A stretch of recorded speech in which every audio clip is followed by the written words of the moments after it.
Suatu hari, saat kota Madinah sedang dalam suasana aman dan tenang, terlihat dari tepat ketinggian di pinggir kota, debu tebal yang mengepul ke udara. Debu itu semakin meninggi, bergumpal-gumpal hingga hampir menutupi angkasa. Angin yang bertiup menyebabkan gumpalan debu dari butiran pasir Sahara yang lembut dan terbang menghampiri pintu-pintu rumah di Madinah dan berhembus dengan kuatnya di jalan-jalan. Orang-orang menyangka ada badai yang menyapu dan menerbangkan pasir, tetapi kemudian dari balik tirai debu itu mereka mendengar terbesit kabar tentang kedatangan kafilah besar yang panjang. Tak lama kemudian 700 kendaraan yang syarat dengan muatannya memenuhi jalan-jalan dan mengguncang Madinah. Orang-orang saling memanggil dan mengajak sesamanya untuk menyaksikan keramaian ini, serta turut bergembira atas kedatangan harta dan rezeki yang dibawa kafilah itu. Ummul Mukminin Aisyah ketika itu mendengar suara hiruk-pikuk kafilah yang bergerak maju, bertanya, apakah yang terjadi di kota Madinah? Ada yang menjawab, kafilah Abdurrahman bin Auf baru datang dari Syam membawa barang-barang dagangannya. Jadi kafilah itu yang telah menyebabkan semua guncangan ini? Tanya Ummul Mukminin. Benar, wahai Ummul Mukminin. Jumlahnya 700 kendaraan. Ummul Mukminin menggeleng-gelengkan kepala. Pandangannya menerawang jauh seolah-olah sedang mengingat-ingat peristiwa yang pernah dilihat atau ucapan yang pernah didengarnya. Kemudian ia berkata, aku pernah mendengar Rasulullah bersabda, aku melihat Abdurrahman bin Auf masuk surga dengan merangkak. Abdurrahman bin Auf masuk surga dengan merangkak? Mengapa ia tidak memasukinya dengan melompat atau lari-lari kecil bersama angkatan pertama para sahabat Rasulullah? Sebagian sahabat menyampaikan cerita Aisyah kepadanya, maka ia pun teringat telah mendengarkan hadis dari Nabi lebih dari satu kali dan dengan redaksi yang berbeda-beda. Sebelum tali-tali pengikat perniagaannya dilepas, Abdurrahman melangkahkan kakinya ke rumah Aisyah lalu berkata kepadanya, engkau telah mengingatkanku suatu hadis yang tidak pernah kulupakan, maka saksikanlah bahwa kafilah ini dengan semua muatannya beserta kendaraan dan perlengkapannya aku persembahkan di jalan Allah. Seluruh muatan 700 kendaraan itu dibagi-bagikan sebagai perbuatan baik yang agung. Peristiwa yang satu ini saja sudah cukup untuk mengukir sebuah gambaran yang sempurna tentang kehidupan sahabat Rasulullah Abdurrahman bin Auf. Dialah saudagar sukses yang lebih sukses daripada kesuksesan yang pernah ada. Dia merupakan orang kaya dengan kekayaan yang melimpah ruah. Dia adalah seorang mukmin yang bijaksana yang tidak ingin bagian dari keuntungan agamanya hilang begitu saja dan tidak sudi kekayaannya membuat dirinya tertinggal dari kafilah iman dan pahala surga. Untuk itu, ia mendermakan harta kekayaannya dengan kemurahan hati dan kesadaran nurani. Sebelum saya melanjutkan kisahnya, dimohon kepada pemirsa untuk menonton video ini sampai selesai, serta mohon dukung channel ini supaya semakin berkembang dengan cara like serta berikan komen positifnya. Semoga dukungan pemirsa menjadi pahala dan dimudahkan segala urusan pemirsa di dunia dan akhirat. Bismillahirrohmanirrohim. Abdurrahman bin Auf adalah seorang dari 8 orang yang lebih awal masuk Islam. Abu Bakar datang kepadanya menyampaikan Islam, termasuk kepada Utsman bin Affan. Abdurrahman bin Auf telah memasuki Islam pada permulaan dakwah, yakni sebelum Rasulullah memasuki Darul Arqam dan menjadikannya sebagai tempat pertemuan dengan para sahabatnya yang beriman. Tidak ada persoalan yang tertutup bagi mereka dan tiada keraguan yang menjadi penghalang. Bahkan mereka segera bersama Abu Bakar As-Siddiq menemui Rasulullah untuk menyatakan baiat dan memikul bendera Islam. Sejak menganut Islam sampai berpulang ke rahmatullah dalam usia 75 tahun, ia selalu menjadi teladan yang cemerlang sebagai seorang mukmin yang besar. Hal ini menyebabkan Nabi memasukkannya dalam 10 orang yang telah diberi kabar gembira sebagai ahli surga. Umar mengangkatnya sebagai anggota majelis syuro yang terdiri dari 6 orang yang merupakan calon khalifah yang akan dipilihnya sebagai penggantinya. Cepatnya Abdurrahman masuk Islam telah menyebabkan dirinya harus mengalami penganiayaan dan penindasan dari Quraisy. Ketika Nabi memerintahkan para sahabatnya hijrah ke Habasyah, Abdurrahman bin Auf pun ikut berhijrah. Kemudian ia kembali lagi ke Mekah, lalu hijrah untuk kali keduanya ke Habasyah, dan selanjutnya hijrah ke Madinah. Keuntungannya dalam perniagaan sangatlah besar, hingga mencapai batas yang membuat dirinya merasa takjub dan heran, sehingga ia berkata, "Sungguh aku melihat diriku ini, seandainya mengangkat batu, niscaya kutemukan emas dan perak di bawahnya." Perniagaan bagi Abdurrahman bin Auf bukanlah jenis perdagangan yang tercela maupun monopoli. Bahkan ia sendiri bukanlah orang yang berlomba-lomba untuk mengumpulkan harta atas dorongan agar menjadi orang kaya. Sekali-kali bukan itu, melainkan suatu amal dan kewajiban yang keberhasilannya akan menambah kedekatan jiwa kepada Allah dan berkorban di jalannya. Abdurrahman bin Auf adalah seorang yang kuat emosi jiwanya, di mana ia menemukan kepuasan emosinya itu dalam amal yang mulia. Apabila ia tidak sedang sholat di masjid dan tidak sedang berjihad dalam peperangan, ia pasti sedang mengurus perniagaannya yang berkembang pesat. Sehingga kafilah-kafilah dari Mesir dan Syria membawa ke Madinah barang-barang muatan yang dapat memenuhi kebutuhan seluruh jazirah Arab, baik pakaian maupun makanan. Ia menunjukkan kepada kita bahwa seorang yang kuat emosi jiwanya adalah ketika kaum muslimin hijrah ke Madinah. Rasulullah pada waktu itu menerapkan aturan untuk mempersaudarakan 2 orang sahabat, salah seorang dari muhajirin warga Mekah dan yang lainnya dari Ansor penduduk Madinah. Persaudaraan ini berjalan dengan sempurna hingga membuat hati terpesona. Orang-orang Ansor yang merupakan penduduk asli Madinah membagi seluruh kekayaan miliknya menjadi 2 dengan saudaranya dari kalangan muhajirin. Bahkan istri pun direlakannya. Ketika itu Rasulullah mempersaudarakan antara Abdurrahman bin Auf dengan Sa'ad bin Rabi. Sa'ad bin Rabi berkata kepada Abdurrahman, "Saudaraku, aku adalah penduduk Madinah yang paling banyak harta. Silahkan pilih separuh hartaku dan ambillah. Aku juga mempunyai 2 istri. Perhatikanlah yang lebih menarik hatimu, dan aku akan menceraikannya sehingga engkau dapat memperistri dirinya." Abdurrahman bin Auf pun menjawab, "Semoga Allah memberkahi dirimu dalam istri dan hartamu. Tunjukkanlah kepadaku letak pasar." Abdurrahman pergi ke pasar. Ia berjual beli di sana dan mendapatkan keuntungan. Kehidupan Abdurrahman bin Auf di Madinah, baik semasa Rasulullah maupun sepeninggalnya beliau, selalu ditunaikannya dengan sempurna untuk memenuhi hak agama dan beramal di dunia. Perniagaannya sukses dan menguntungkan. Seperti diungkapkannya sendiri bahwa seandainya ia mengangkat batu dari tempatnya, pasti ia akan mendapatkan emas dan perak di bawahnya. Salah satu faktor yang membuat perniagaannya berhasil dan mendapatkan berkah adalah karena ia sangat selektif untuk berniaga yang halal dan benar-benar menjauhkan diri dari segala bentuk jual beli yang haram, bahkan yang syubhat sekalipun. Selain itu, faktor yang menambah kejayaan dan keberkahannya adalah labanya yang bukan untuk Abdurrahman sendiri, melainkan di dalamnya terdapat bagian Allah yang ia penuhi dengan baik.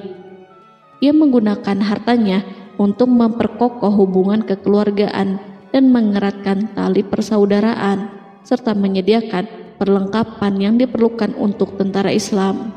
Bila total perniagaan dan kekayaan yang lainnya ditambahkan keuntungan yang diperolehnya dihitung, jumlah kekayaan Abdurrahman bin Auf itu dapat diperkirakan dengan memperhatikan jumlah yang dibelanjakannya di jalan Allah.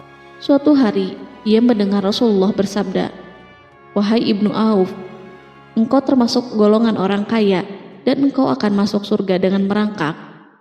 Karena itu, pinjamkanlah kekayaan itu kepada Allah agar Dia mempermudah langkahmu. Sejak ia mendengar nasihat Rasulullah ini dan menyediakan bagi Allah pinjaman yang baik, Allah justru semakin melipat gandakan kekayaannya hingga berlimpah ruah. Suatu hari, ia menjual tanah seharga 40.000 dinar. Kemudian uang itu dibagi-bagikan semuanya untuk keluarganya dari Bani Zuhrah, untuk para istri Nabi, dan untuk kaum muslimin yang miskin. Pada kesempatan lain, ia menyerahkan 500 ekor kuda untuk perlengkapan tentara Islam. Pada hari yang lain, ia menyerahkan 1.500 kendaraan unta. Menjelang wafat, ia mewasiatkan 50.000 dinar untuk diinfakkan di jalan Allah. Ia juga berwasiat bagi setiap orang yang ikut perang Badar dan masih hidup, masing-masing mendapatkan 400 dinar. Hingga Utsman bin Affan juga mengambil bagian dari wasiat itu, meskipun termasuk orang yang kaya. Ia berkata, harta Abdurrahman bin Auf halal lagi bersih, dan memakan harta itu membawa keselamatan dan keberkahan. Ibnu Auf adalah seorang yang mengendalikan hartanya, bukan dikendalikan oleh hartanya. Sebagai buktinya, ia tidak mau celaka dengan mengumpulkan dan tidak menyimpannya. Bahkan ia mengumpulkannya dengan tetap merendahkan hati dan dari jalan yang halal. Kemudian harta itu tidak dinikmati untuk kepentingannya sendiri, melainkan untuk dinikmati bersama keluarga, kerabat, rekan-rekan, dan masyarakat seluruhnya. Karena begitu luas pemberian serta bantuannya, ada yang mengatakan seluruh penduduk Madinah berserikat dengan Abdurrahman bin Auf pada hartanya. Sepertiga dipinjamkannya kepada mereka, sepertiga lagi dipergunakannya untuk membayar hutang-hutang mereka, dan sepertiga sisanya dibagi-bagikan kepada mereka. Harta kekayaan ini tidak akan pernah membuat kelegaan dan kesenangan pada dirinya selama ia belum menemukan jalan untuk membela agama dan membantu rekan-rekannya. Adapun untuk selain itu, ia selalu merasa khawatir terhadap kekayaannya. Pada suatu hari, dihidangkan kepadanya makanan untuk berbuka, karena waktu itu sedang berpuasa. Ketika pandangannya tertuju pada hidangan tersebut, selera makannya pun bangkit. Namun, ia justru menangis sambil berkata, Mus'hab bin Umair telah gugur sebagai syahid, dan ia jauh lebih baik daripada aku. Ia hanya mendapat kafan sehelai kain yang jika ditutupkan ke kepalanya, maka kelihatan kakinya, dan jika ditutupkan ke kedua kakinya, terbukalah kepalanya. Demikian pula Hamzah yang jauh lebih baik daripada aku. Ia pun gugur sebagai syahid, dan saat akan dikuburkan hanya mendapatkan sehelai selendang. Dunia ini telah dihamparkan kepada kami seluas-luasnya, dan hasil sebanyak-banyaknya telah diberikan kepada kami. Sungguh kami khawatir bila pahala kebaikan kami telah disegerakan balasannya di dunia. Pada peristiwa lain, sebagian sahabat berkumpul bersamanya menghadapi jamuan makan di rumahnya. Tak lama setelah makanan diletakkan di hadapan mereka, Abdurrahman menangis sehingga rekan-rekannya bertanya, "Apa yang membuatmu menangis, wahai Abu Muhammad?" Ia pun menjawab, "Rasulullah telah wafat, dan semasa hidup beliau beserta keluarganya tidak pernah merasakan kenyang makan roti gandum. Apa harapan kita apabila dipanjangkan usia tetapi tidak menambah kebaikan bagi kita?" Demikianlah kekayaan yang melimpah itu sedikit pun tidak membangkitkan kesombongan dan takabur dalam dirinya. Bahkan orang-orang mengatakan tentang dirinya, seandainya seorang asing yang belum pernah mengenalnya kebetulan melihatnya sedang duduk bersama budak-budaknya, niscaya ia tidak bisa membedakan di antara mereka. Tetapi bila orang asing itu mengenal satu saja sisi jihad Ibnu Auf dan ujian yang dihadapinya, ia pasti langsung mengetahui siapa dia. Misalnya, ia mengetahui bahwa di badannya terdapat 20 bekas luka di perang Uhud, dan bahwa salah satu dari bekas luka itu meninggalkan cacat pincang yang tidak sembuh-sembuh pada salah satu kakinya. Contoh lain, beberapa gigi serinya rontok di perang Uhud yang menyebabkan kecedalan yang jelas pada ucapannya. Saat orang asing itu tahu salah satu sisi ini, ia pasti menyadari bahwa laki-laki yang berperawakan tinggi dengan wajah berseri, kulit halus, pincang, cedal sebagai tanda jasa dari perang Uhud, itulah orang yang bernama Abdurrahman bin Auf. Semoga Allah ridho kepadanya. Kita sudah terbiasa memperhatikan tabiat manusia, bahwa harta kekayaan itu biasanya menyebabkan seseorang suka berkuasa. Artinya, orang-orang kaya selalu gandrung untuk memiliki pengaruh guna melindungi kekayaan mereka dan melipat gandakan pengaruh itu. Selain untuk memuaskan nafsu demi kebanggaan dan kepuasan pribadi, semua ini merupakan sifat yang biasa dibangkitkan oleh kekayaan. Tetapi bila kita melihat Abdurrahman bin Auf dengan segala kekayaannya yang melimpah, menemukan manusia ajaib yang sanggup menguasai watak dasar manusia dalam bidang ini dan melangkahinya ke puncak ketinggian yang istimewa. Peristiwa itu terjadi ketika Umar bin Khattab hendak berpisah dengan rohnya yang suci dan memilih 6 orang di antara mereka, para sahabat Rasulullah, agar memilih salah seorang di antara mereka untuk menjadi khalifah yang baru. Pada waktu itu, semua jari menunjuk kepada Ibnu Auf. Bahkan sebagian sahabat telah menegaskan bahwa dialah yang berhak menjadi khalifah di antara 6 orang itu. Namun, ia menjawab, "Demi Allah, seandainya diambilkan pisau lalu ditaruh ke atas leherku, kemudian kalian menusukkannya sampai tembus, itu lebih baik aku sukai daripada menerima jabatan tersebut." Demikian, saat awal 6 orang terpilih itu mengadakan pertemuan untuk memilih salah seorang di antara mereka untuk menjadi khalifah yang akan menggantikan Al-Faruq, Umar bin Khattab. Abdurrahman telah menyatakan kepada mereka bahwa ia telah melepaskan haknya yang dilimpahkan Umar kepadanya sebagai salah seorang dari 6 calon yang akan dipilih menjadi khalifah. Dengan demikian, kewajiban mereka untuk melakukan pemilihan itu terbatas di antara mereka yang berlima saja. Sikat juhudnya terhadap jabatan dan pangkat ini dengan cepat telah menempatkan dirinya sebagai hakim di antara 5 orang tokoh terkemuka itu. Mereka menerima dengan senang hati agar Abdurrahman bin Auf menetapkan pilihan kepada khalifah itu terhadap salah seorang di antara mereka berlima. Ali mengatakan, "Aku pernah mendengar Rasulullah menyifatimu bahwa engkau adalah orang yang dipercaya oleh penduduk langit dan dipercaya pula oleh penduduk bumi." Ibnu Auf akhirnya memilih Utsman bin Affan untuk jabatan khalifah dan lainnya pun menyetujui pilihannya. Itulah hakikat seorang laki-laki yang kaya raya dalam Islam.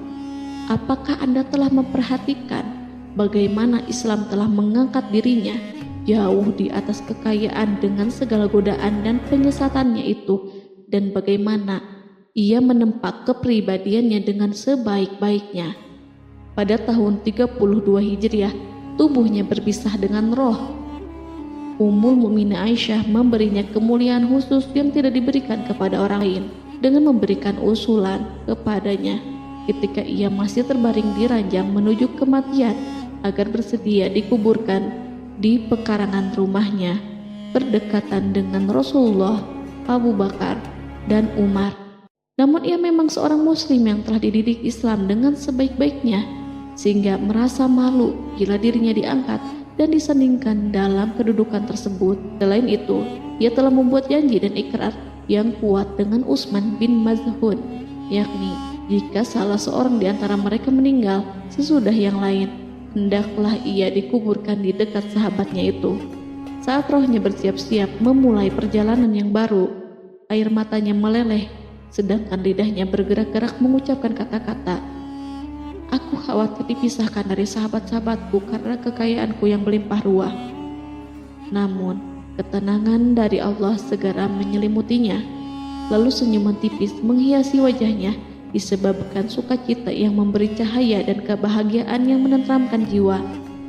Ia memasang telinganya untuk menangkap sesuatu, seolah-olah ada suara yang lembut merdu yang datang mendekat. Ia sedang mengenang kebenaran sabda Rasulullah yang pernah beliau ucapkan, Abdurrahman bin Auf di dalam surga. Ia barangkali juga sedang mendengarkan janji Allah dalam kitabnya.